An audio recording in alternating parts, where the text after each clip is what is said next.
One of the great fantasies of the left is that if the older generation simply dies off, all their policy goals will be achieved. In 2013, Oprah Winfrey mused, after 2 elections of President Obama, that it might require older white Americans to die for America to achieve racial progress. She said, "There are still generations of people, older people, who were born and bred and marinated in it, in that prejudice and racism, and they just have to die." Now Bill Nye, the purported science guy, is thinking along the same track. He told the LA Times on Wednesday, quote, "Climate change deniers, by way of example, are older. It's generational. We're going to have to wait out for these people to age out, as they say. Age out is a euphemism for die. But it'll happen, I guarantee you. That'll happen." That's true, death does happen. So these musings are not only pathetically immoral, they are anti-democratic. The notion behind a representative republic is that people can be convinced on the issues. If Nye hasn't convinced people that global warming is a catastrophic threat requiring massively burdensome government interference, that would be his fault. Perhaps he's too busy producing songs about my sex chunk, or cartoons with polysexual ice cream scoops. But the fantasy of the left is that the demographics of the country will move in their direction if they can just get rid of undesirable populations. And that has a pretty dark undertone. Hoping your political opponents croak so that you can win legislative battles without having to win the argument. And it's massive nastiness. While conservatives sometimes joke about leftists having fewer babies and then losing the argument through demographics, we're not actually rooting for that to happen. Nor do we think that lack of kids from leftists would be a necessity for political victory. But on the left, the hatred for those old white Americans is pretty real. And it's one of the driving factors behind that constituency's hard turn toward candidates like President Trump. I'm Ben Shapiro. This is The Ben Shapiro Show.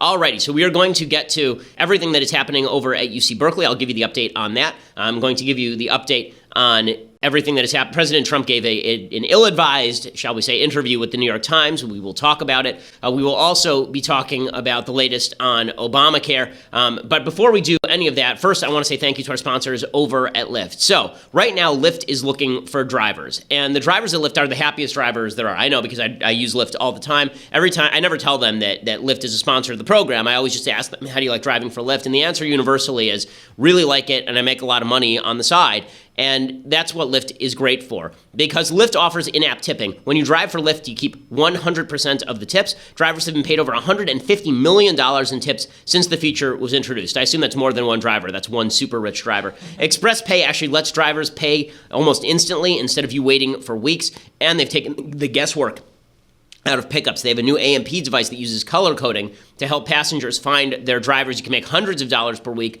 plus tips. If you want to make more money, you drive more. It is a simple formula, and happy drivers mean happy passengers. I've always thought that Lyft does a great job, and that's because they keep their drivers happy, which says something about how you will do if you drive with Lyft. So join the ride-sharing company that truly cares about its drivers. Lyft.com/Shapiro today. Lyft, Lyft.com/Shapiro today. You get a $500 new driver bonus right off the bat. Lyft.com/Shapiro today. That is Lyft.com/Shapiro. Limited time only, and terms do apply. Lyft.com/Shapiro. Lyft.com/Shapiro. Check that out. Become a driver. A great way for people to make a side income or a main income, depending on how much you drive. So go over and check it out. Okay, so the update on UC Berkeley. So yesterday, I am sitting around minding my own business, as I am apt to do, and I get a notice from Young America's Foundation that UC Berkeley is now attempting to quash my appearance on September 14th. So they have gotten back to YAF,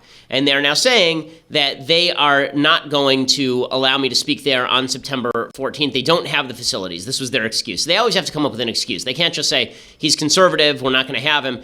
Instead, what they do is they make an excuse. So according to YAF, in an email to the Berkeley College Republicans, Dean of Students Joseph Greenwell and Student Organization Coordinator Millicent Morris Cheney denied the students' request for a venue for September 14th, 2017, despite what Morris Cheney called extensive efforts. Berkeley has explained earlier that I was welcome on their campus and they were committed to supporting my rights to free speech. The administrator said that Berkeley can only host me, quote, when events are held at a time and location that allow for the provision of any required security measures.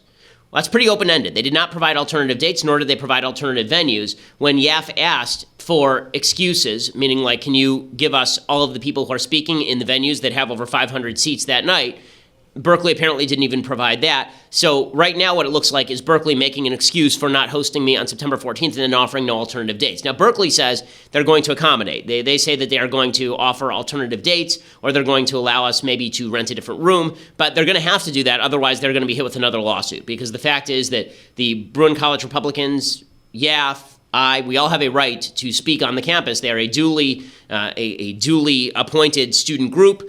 They went through all the usual measures. There is nothing wrong with me speaking at UC Berkeley. In fact, the proof is in the pudding. I spoke there in April 2016, no problem. We had a packed room, about 300 students, no protesters, nothing. So if Berkeley doesn't actually get out of the way here or provide the security necessary to quash their Antifa insane people, then they would be in violation of the First Amendment. This is one of the excuses the left is fond of using now. They don't openly say that they won't have conservative speakers. Instead, what they do is they use the heckler's veto. So they say, okay, well, if there's going to be a bunch of violent people who show up and make trouble, then we have to ensure safety, and so we have to cancel the event outright, which gives the veto to the worst people on earth. It gives the veto to those Antifa thugs.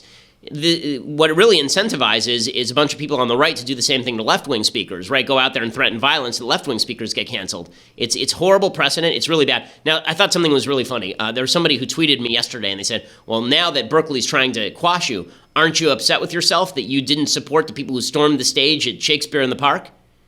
And I said, no, I'm happy I did not support those people, since they have the exact same rights that I do. I mean, this is a very, very easy one. If I have the right to speak in a public place like Berkeley, then they have the right to perform at a stage that they have the due ability to perform at. But I think these principles have to be held consistently. Again, I'm hopeful that Berkeley will work it out. I'm hopeful that Berkeley will hear the hue and cry that has arisen from the masses, and that they will back down off of this, and they will not allow themselves to be intimidated by the Antifa people. But there are measures available in case Berkeley does not do what Berkeley is supposed to do. And if they want to read that as a legal threat, they certainly should, because there will be legal action if they do not do what they are necessitated to do under the First Amendment to the United States Constitution. Also, Governor Jerry Brown of this used to be great state of California, I would appreciate if you would get control of your own campuses. University of California is under the auspices of the California state government. When Berkeley was filled with riots in the 1960s, Ronald Reagan sent in the National Guard.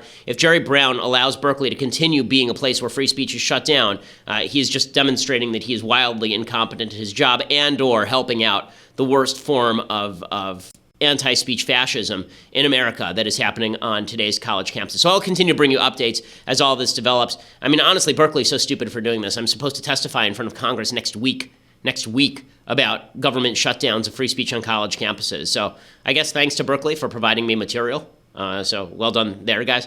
But we will bring you updates as those arise. Okay, in other news, President Trump yesterday had an interview with the New York Times. And President Trump should not do these interviews with the New York Times. It's really funny because for all of the talk about how Trump destroys the media, no one gives the media more fodder than President Trump, right? He goes and he does these interviews with Maggie Haberman of the New York Times. I think Maggie Haberman is quite a good reporter, but Trump obviously desires the love of Maggie Haberman in the New York Times because he does interviews with her regularly, routinely. He does interviews with the New York Times because he reads the New York Times because he grew up in New York and he's subscribed, I'm sure, to the New York Times, and so he's interested in what they have to say. He dropped a bunch of bombshells in the middle of this interview that are just not helpful. It's really bad that Trump is you know, I don't know that he's a stupid man, but I will say that he is a guy who really does not listen to what he says. He has, you know, if the Trump family is sort of the Bluth family in Arrested Development, then I have he's played all of the different Bluth parts at one point or another. You know, he's played right. The Democrats think that he is George Sr., right? I may have committed a little light treason. That's what the Democrats think of him. You know, sometimes he plays the Trump Jr.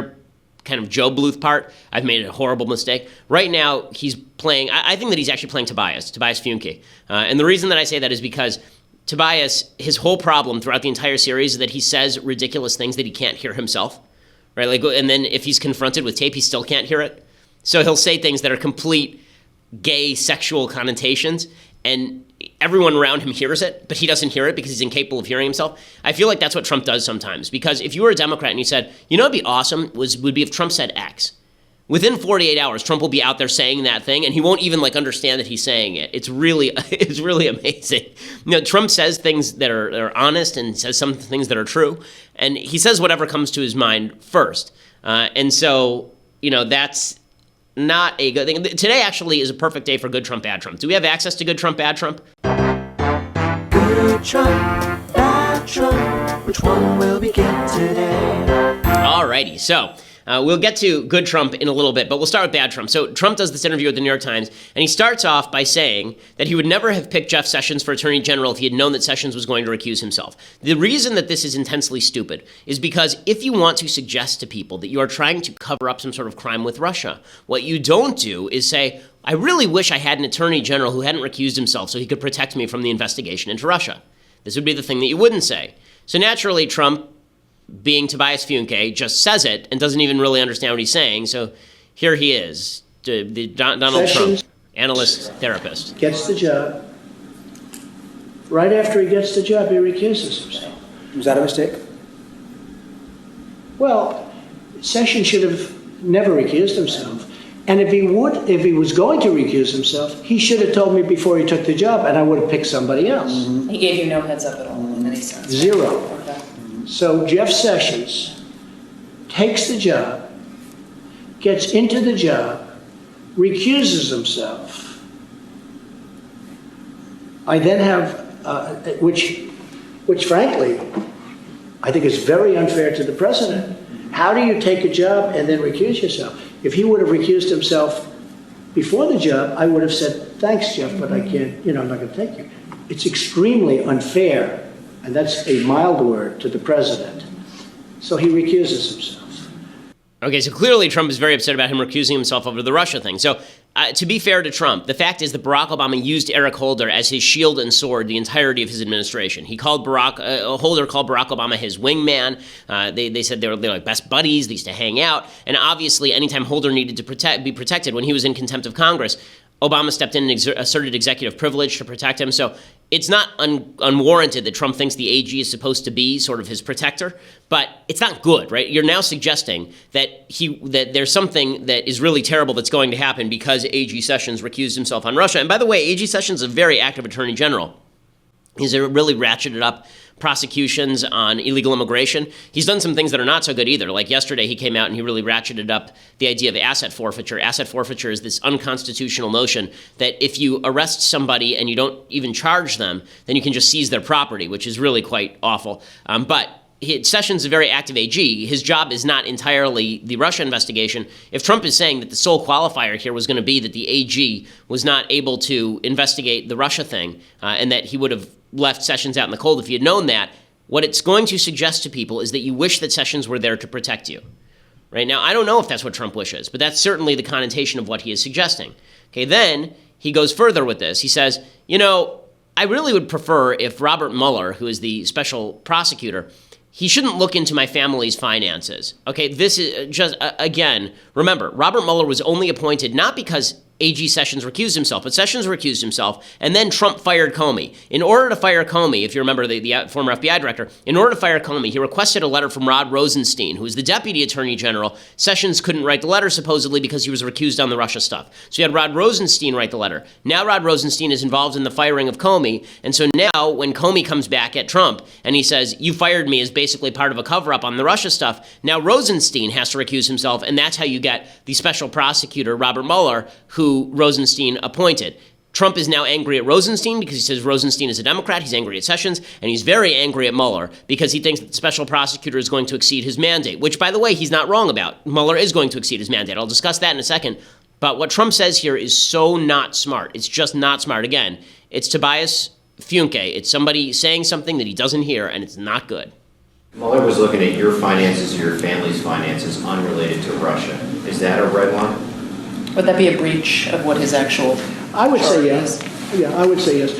By the way, I would say I mean, it's possible that it's condo or something. So, I sell a lot of condo units and somebody from Russia buys a condo, who knows? I don't make money from Russia. In fact, I put out a letter saying that I don't make, from one of the most highly respected law firms and accounting firms. I don't have buildings in Russia. They said I own buildings in Russia. I don't. They said I made money from Russia. No, it's not my thing. I don't do that. Over the years, I've looked at maybe doing a deal in Russia, but I never did one. Okay, so he continued by saying that it was a violation of a red line, and then he said, at the very end, he said, they said, would you fire Mueller if he crosses that red line? He said, I can't answer that question because I don't think that it's going to happen. Okay, so first of all, here's the thing you shouldn't say. You can investigate everything, but whatever you do, don't look in that safe.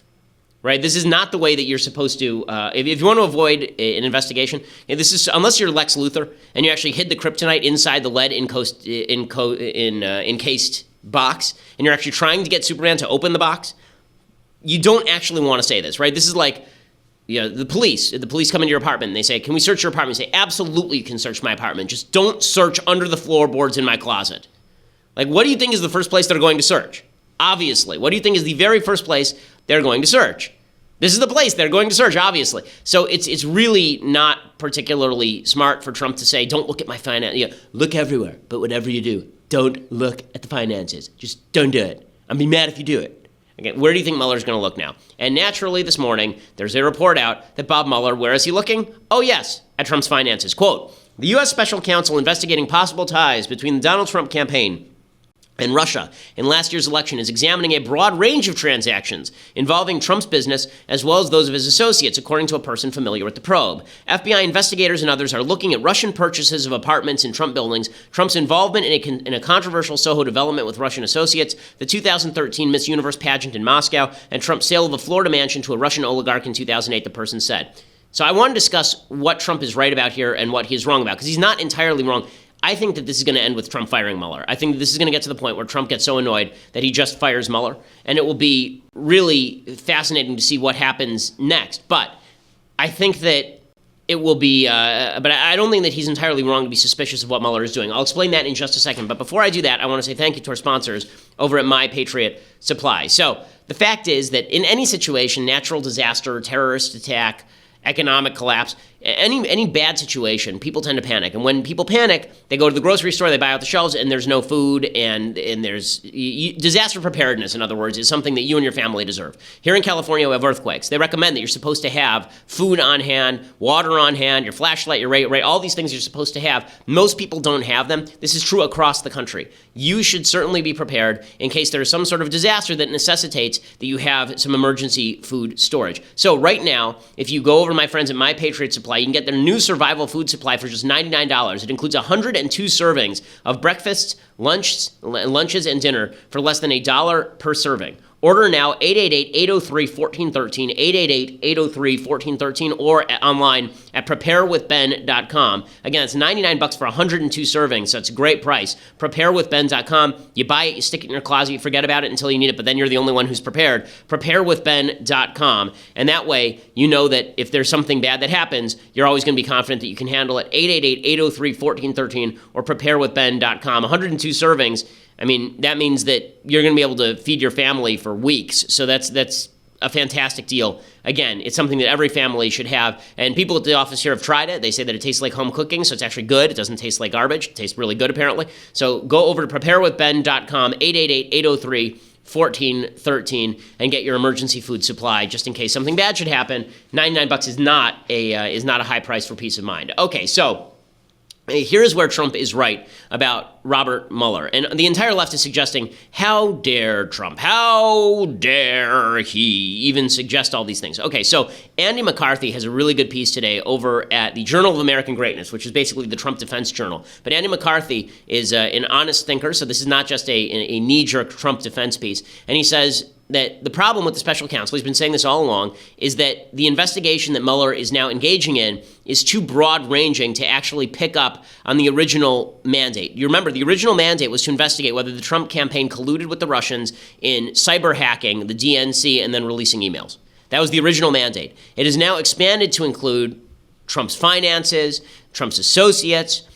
You could see a case, certainly, where Mueller investigates and he goes into Trump's finances and he finds something totally unrelated to Russia that's criminal or a problem, and that ends up being the scandal that takes down Trump. Once you have a special counsel, these sorts of things happen. This is exactly what happened with Kenneth Starr. Remember, Monica Lewinsky never claimed sexual harassment. Monica Lewinsky never claimed sexual assault. Monica Lewinsky was a consensual affair, but that was uncovered by Kenneth Starr in the process of investigating the Paula Jones allegations, and that in turn necessitated that Bill Clinton, when he committed perjury, was going to be impeached. So this is the problem with special special counsels, and this is something that Andy McCarthy points out. He suggests that in criminal law, our sights are trained on conspiracy, which makes things easy. A conspiracy is an agreement to commit a violation of law. To speak in terms of collusion rather than conspiracy only confuses matters. Contrary to what you may have heard from strategists and analysts, collusion is not a crime, nor a term that has a legally consequential meaning. So that's where we are with respect to the Trump Tower meeting. But if there's an ordinary federal criminal case, which is what Mueller would theoretically be investigating, if there's no felony, there's no cause to investigate, but still, we're investigating. Why? Because once you get into a special counsel investigation, it broadens and broadens. Now, I was in favor of appointing the special counsel originally simply because I felt that Trump had no choice at a certain point because so many people in his administration had been dirtied by the Russia allegations, Sessions, and then Rosenstein and the firing of Comey, and it felt like his administration was losing enough faith that at a certain point a special counsel was going to be appointed whether he liked it or not. That's what's happened. But now Trump is legitimately scared that something will be dug up on any grounds. And if I were him, I'd be scared too, even if I were completely open and honest about the Russia stuff, because once people start digging, they dig until they hit bedrock. They're going to dig until they find something, anything at all. And so that is probably why Trump is so upset about the special counsel stuff, and probably why in the end he's going to end up firing the special counsel, which could precipitate. It's not a constitutional crisis. He has the authority to do it, but it could precipitate a major political scandal whereby Trump didn't even do anything and ends up in the crosshairs of the Democrats for impeachment through not really doing anything. Well, I want to explain more about this. Plus, Trump does something on Russia. Again, I'm going to say that this is more Tobias Funke than malevolence, but we're gonna talk about that in just a second. For that, you're gonna have to go over to dailywire.com. For $9.99 a month, you can subscribe to Daily Wire. We are not just an audio show; we are a video show for people who listen, and you can watch the entire video show over at dailywire.com for $9.99 a month. That means that you also get to be part of the mailbag, which we'll be doing tomorrow. You get to watch Andrew Klavan's show live all the way through. Plus, you get his mailbag, which he's doing today. You're going to be able to watch the many times mentioned but never yet seen Michael Knowles' show, God Help Us. That will be coming out, I think, the week after next. And so you'll be able to watch that live, which is very exciting for some. And you're going to want to check that out. So go over to dailywire.com and check that out. It'll really be fun. I think that Knowles' show is going to be really funny. So you're going to want to check that out. And if you get an annual subscription, then not only do you get all of the things mentioned above, and you get the website ad-free, which you get for any subscription, but you also get for $99 a year this magnificent, incomparable, inconceivably great tumbler. It says upon it, leftist tears, hot or cold. It is etched in silver, purest silver. It probably is not actually silver. It's probably aluminum. But in any case, it looks beautiful. It is dishwasher safe. You will enjoy it. You will love it. You'll treasure it forever. You'll pass it down to your children. One day on Planet of the Apes, they will uncover it in a cave next to a crying baby doll because it is so great. This leftist tears tumbler, hot or cold. Check it out. With an annual subscription, or if you want to listen later, go to iTunes or SoundCloud, subscribe, leave us a review, whatever number of stars you're going to give us, add 5, and then leave it. We always appreciate your listenership. This is the largest conservative podcast in the United States.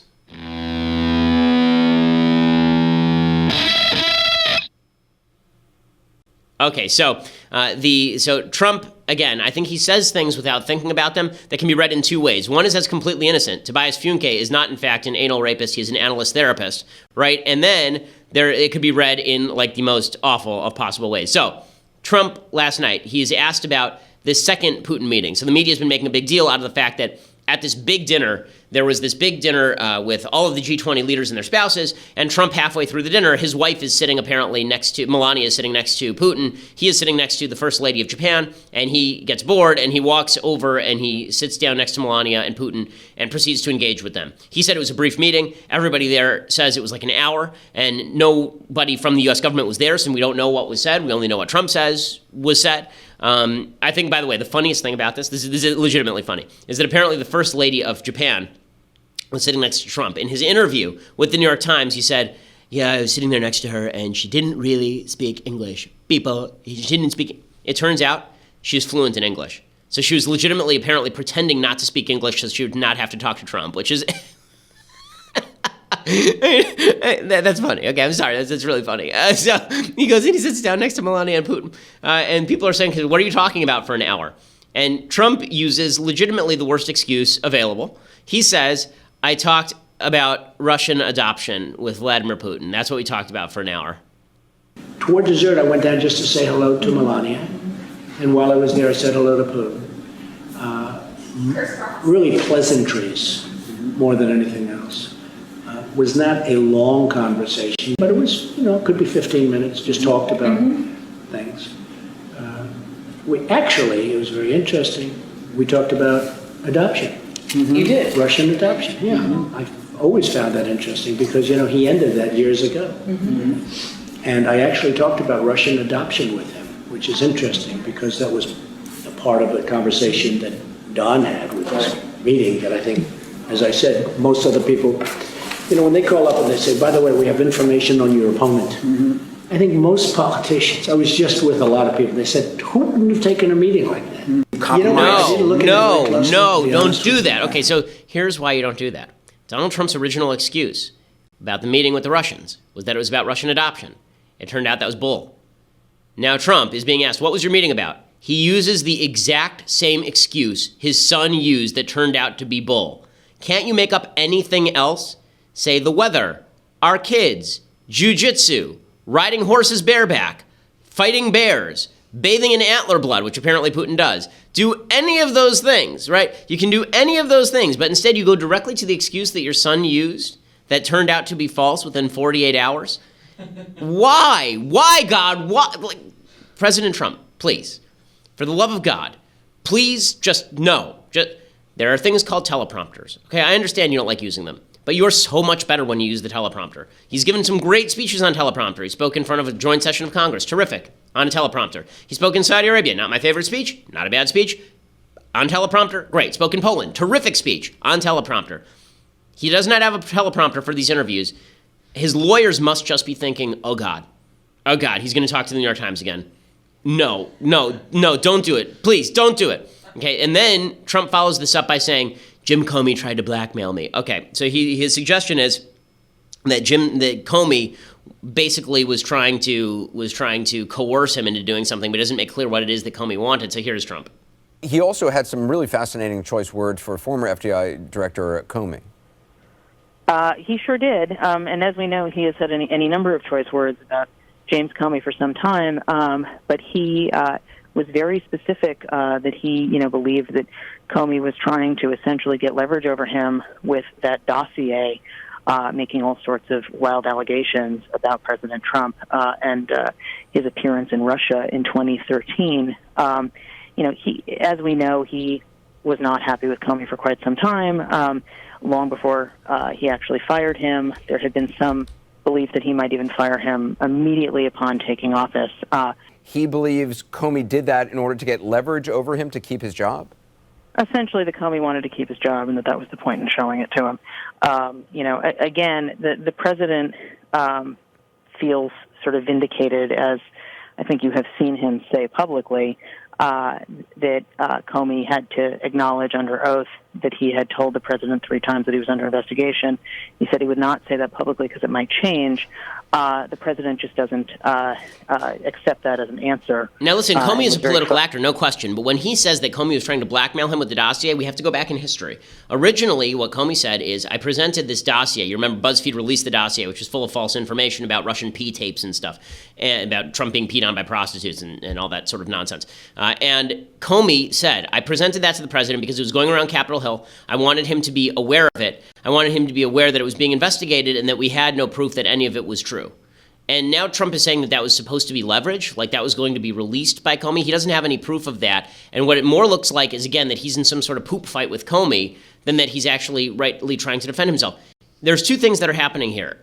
Trump can be completely innocent in all of this, but he has to stop saying things that make him sound guilty and make him sound like he is getting involved in things he shouldn't be involved in. So, okay, this is all under the heading Bad Trump. It is not useful. It is harmful. He should not speak off the cuff like this. It is really not worthwhile. Okay, now it's time for some good Trump. At long last, it's time for some good Trump. So I criticized President Trump yesterday and the day before, and I have for weeks, that he has been completely hands-off on this healthcare thing.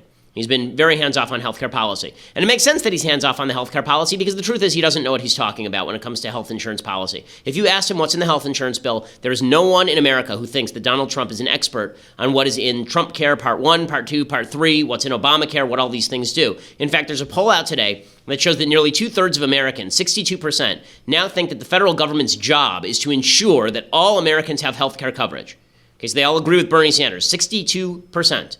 That would include President Trump, who back in January said, quote, "We're going to have insurance for everybody. There was a philosophy in some circles that if you can't pay for it, you don't get it. That's not going to happen with us." I mean, that's what Trump actually said. So he buys into that as well. And that confusion, as I have said, has led to the inability of a lot of Republicans to come to a conclusion on what exactly Trump even wants them to do. And so that's been a problem. Trump is now attempting, a little too late, he's trying to apply leverage to some of the senators to vote for something. I am glad that he is attempting to apply leverage.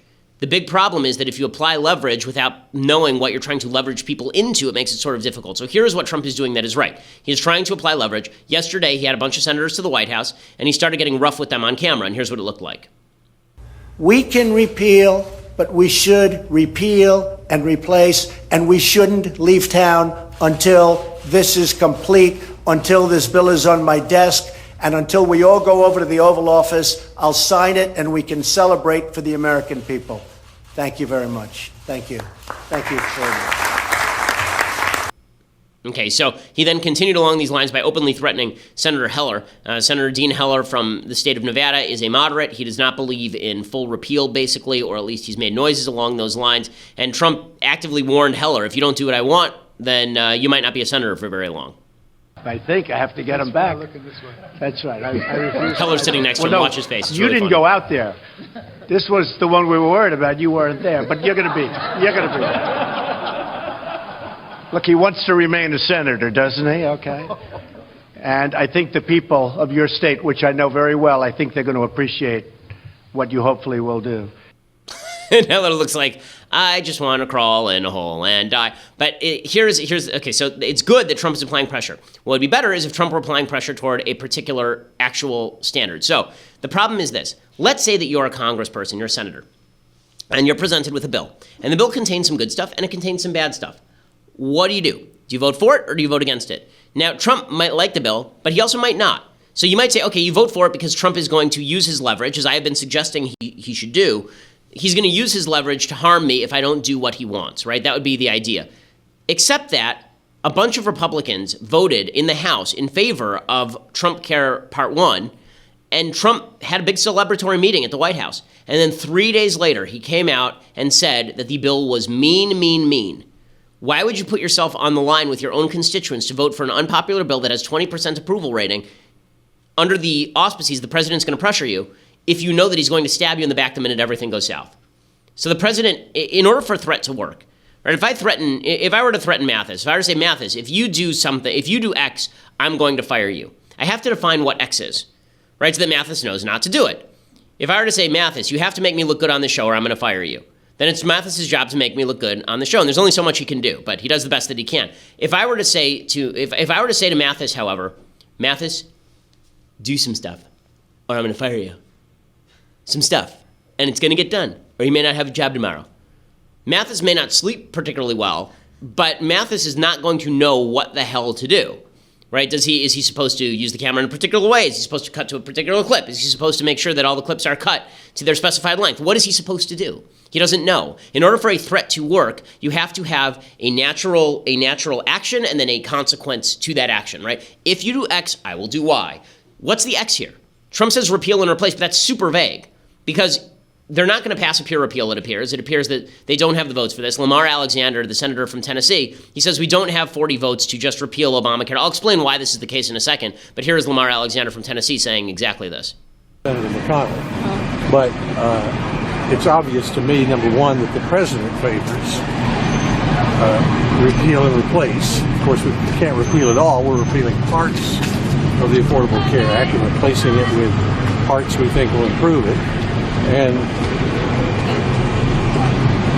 that's the main thing he favors. He wants us to get to yes. You favor that approach too? I favor that too. I don't think there are 40 votes to repeal and say to the American people, well, trust us to come up with something in the next couple of years. I don't think that's a very good idea. You don't think there are even 40? So what he's saying is that the Republicans are not going to just repeal. So the plan from McConnell was we're going to repeal Obamacare and then we'll figure out something to do with it. The problem is twofold. One, the actual repeal bill from 2015 doesn't repeal all of Obamacare, even plain repeal. I think they should vote on it because I think that they need pressure put on them to actually come up with a full repeal. But what the actual repeal bill did in 2015, remember, they can only do what's called reconciliations. Let me backtrack. Reconciliation process means that you need 51 votes in order to pass something. Reconciliation means that you can only pass a law that has an impact on the budget. That's just the arcane Senate rules, okay? If you don't need 60 votes to invoke cloture, you only need 51 in order to pass a bill. The bill has to impact the budget. The problem is the Obamacare regulations don't actually impact the budget directly.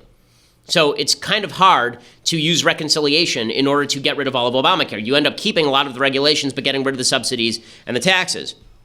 That inevitably will kill the Obamacare exchanges, but these insurance companies are still required to cover pre-existing conditions, which is going to drive premiums up. That's what Republicans are afraid of. That's why a lot of them don't want to vote for pure repeal. The case in favor of voting for pure repeal like this is that once you do that, then you're going to be forced into a position where either you pass a bunch of regulatory reform and do away with a lot of these regulations, or all the prices go up. It applies a certain amount of pressure. But it's a gamble. It's a gamble. And a lot of people don't want to take that gamble because if premiums go up and people are tossed off of Medicaid, then the number of uninsured go up, and people who are still trying to get insurance might be in a fair bit of trouble. So that's why there's a case against plain repeal in the 2015 sense. Now, what they could do is they could actually try to repeal Obamacare wholesale and then try to leverage the Senate Rules Committee, the Senate Rules, there's actually a person who's like the rules expert who rules on this stuff, try to pressure her to actually allow that to go through. That would be the best available move.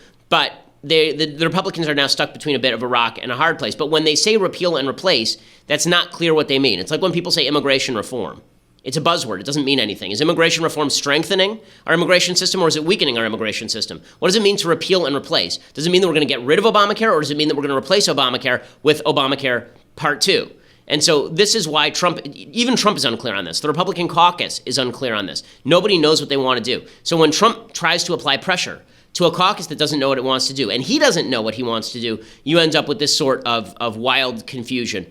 And you do end up with a fair bit of posturing. So Mitch McConnell, knowing that he's not going to be able to pass a plain repeal, he said yesterday, we're going to vote to wipe the slate clean of Obamacare. We will have a vote on this even if it doesn't pass. As I announced last evening, after consulting with both the White House and our members, we've decided to hold the vote to open debate on Obamacare repeal to early next week. The Obamacare repeal legislation will ensure a stable 2-year transition period, which will allow us to wipe the slate clean and start over with real patient-centered healthcare reform. Okay, so we will see if that actually happens, if that vote actually takes place. If it does, then it's at least in part an attempt by Mitch McConnell to simply get the Republican caucus off his back, saying, okay, we tried to pass it, and then we weren't actually able to pass it, so that is what it is. Again, this is because the Republican Party does not agree on what to do. It doesn't agree on the means that it has available to do it, and it can't even make the argument. Again, this entire thing could have been avoided in 2 ways. One, if you were going to leave Obamacare in place, you should have called the Democrats in from day one and said, we want to fix all of this. Won't you help us? And then the Democrats would say no. And you say, see, we wanted to fix it. They wouldn't help us.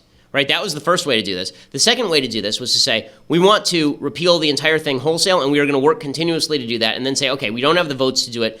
Give us more votes.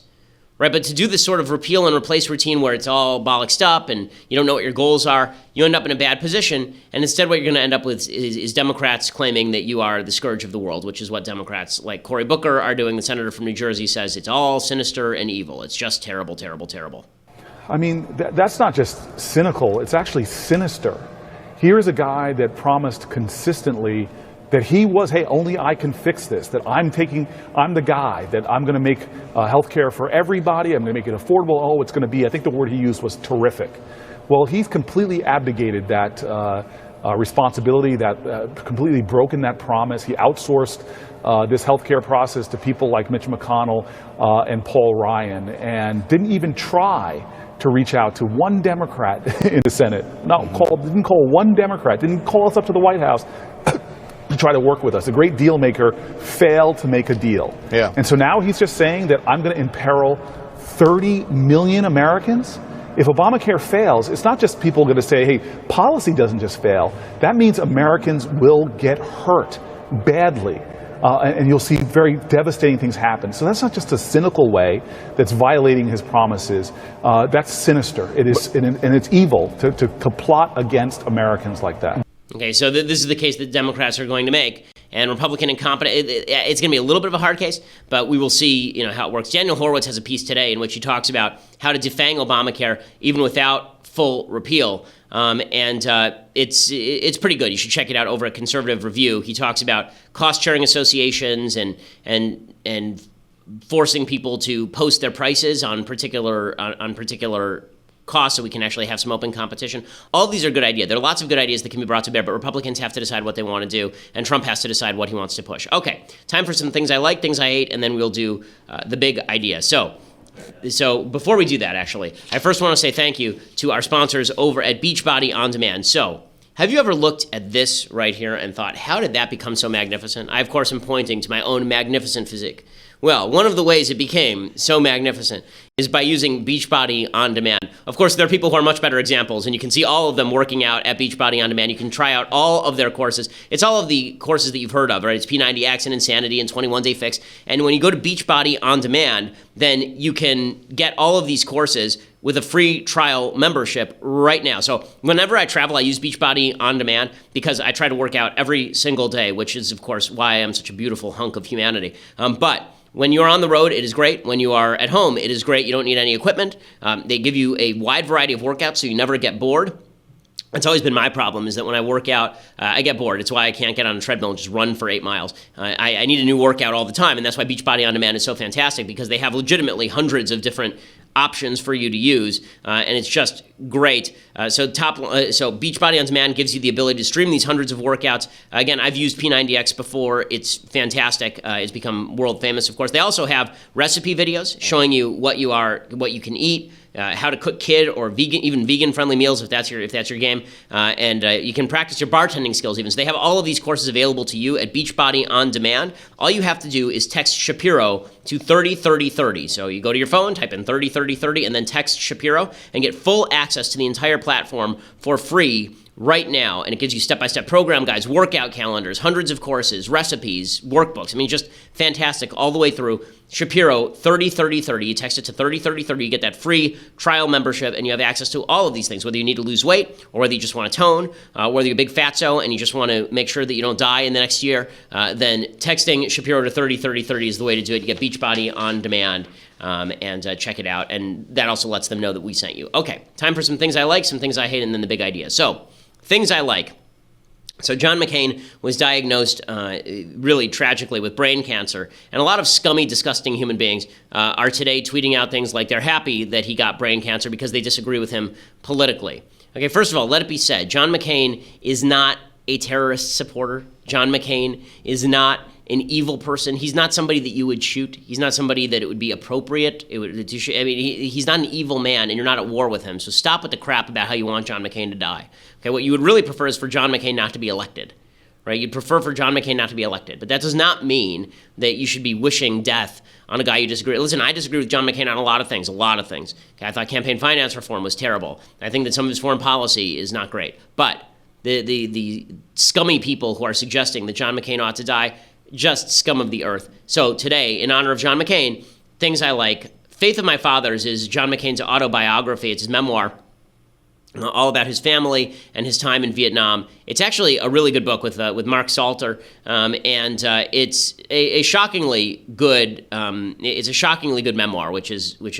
He wrote this back in, I think, 2000, so it's not from his presidential run in 2008, and he tells it really, really well, all the way through, from his grandfather to his father to himself, his being shot down over North Vietnam, spending years in POW camps where he was beaten nearly to death, tortured, nearly allowed to die. They offered him the out to come home because he was an admiral's son, if he would just help them with their propaganda. He said no. It ends actually with McCain being released as a POW. It doesn't have anything after that, so it's really more about his military career and his family's military career. It's actually a really good book. Faith of My Fathers, John McCain, an honorable man. Okay, for all of the talk about his politics, an honorable man who did amazing service for the United States. He deserves our respect and our prayers. Okay, speaking of POWs, there's a movie. If you don't want to watch if you don't want to read the book, they did make a movie version on A&E, I think, but I've never actually seen it, so I can't recommend it. But if you want to watch a great movie about what it was like to be a Vietnam POW, like an actual Vietnam POW, Werner Herzog made a very good film called Rescue Dawn with Christian Bale, one of Christian Bale's lesser-known parts. Didn't do great business at the box office, but is a very hard-nosed, good film about what exactly happened and about an escape from Vietnam POW camp. Came out in 2006. I remember seeing it in the theater and being pretty struck by it. Here's a little bit of the trailer. Tomorrow morning at 0500 hours, we have to cross over into Laos. Now this is Flight Lieutenant Dangler's first mission. This mission is classified. No one can know.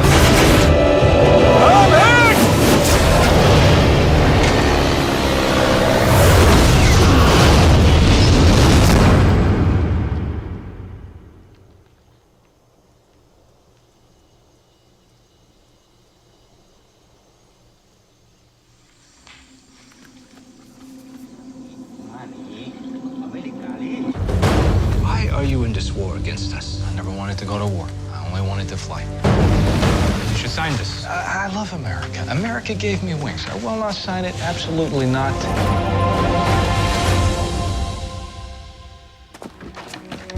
Been here a lot longer than people know. 2.5 years ago now. 2.5 years ago? Keep your head down, your mouth shut. That's your best chance of surviving. You can run in here if you like, but I'm gonna scram. You cannot escape. Let's say you make it out of camp without water. You won't survive more than 2 days out there. The jungle is the prison. It's quite a good film. It's a little overlong, but it's really well shot and it's really well acted, and it's based on a true story. I mean, this is not a false story. This is a true story, and the other people I mean, you can see from the trailer, I mean, people were there for years on end. There was a lot of talk about whether POWs were still there after the end of the Vietnam War, and whether they were left there to die. I mean, it's really a tragic story. Okay, so time for some things that I hate.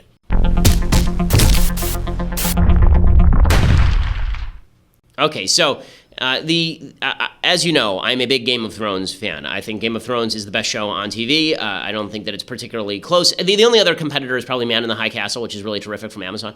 But David Benioff and D.B. Weiss, who are the showrunners, they have a new plan for a new series they want to helm for HBO. It's an alternative history series titled Confederacy, which it takes place in modern-day America, with the South is separate from the North. So it's basically Man in the High Castle alternative history, where America is divided not by the Germans and the Japanese, but by the North and the South, which is an interesting premise, except for it's going to be really, really annoying. I'll bet it's a pretty good show, but it's going to be very, very annoying to read all the hot takes from the left about how the South in this show is really like the South of today, how all of the white Southerners of today are really neo-Confederates who want to enslave black folks. Okay, polls show, I've talked about this on the show before, polls show that white folks across the country have basically about the same level of racism, regardless of party, regardless of location. There's no evidence to suggest that Southerners are more hostile to black folks than Northerners are at this point in time. The history has moved beyond this, and so I'm already preemptively hitting the hot takes. Less than the show itself, I'm more preemptively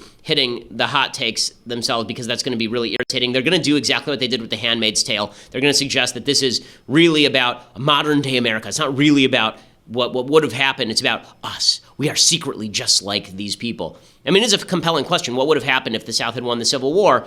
And it is my belief that within 20 to 25 years, the South would have moved beyond slavery anyway, because that's the direction the entire Western world was moving. And by the 1880s, slavery was outlawed in the vast majority of the Western world. It would have moved to probably a South African type apartheid system, more than likely, which is basically what they had anyway under Jim Crow. But you know, thank God for the Civil War and the freeing of the slaves. The great tragedy in the aftermath of the Civil War was not the Civil War itself. It was that in 1876, the Federals pulled out and allowed the South to reimpose all of these Jim Crow sanctions on black folks. That's a real tragedy that is yet to be told historically well. That would be a fascinating thing, is about the loss of the Civil War after the winning of the Civil War in a particular way. But I'm already just warning you about the hot takes that are sure to come, and that will be super annoying when you have a bunch of leftists who live in Beverly Hills and see a black person only if they cast a black person, talking about how everybody down south is racist. By the way, the South is actually significantly more integrated than cities like Boston in the North.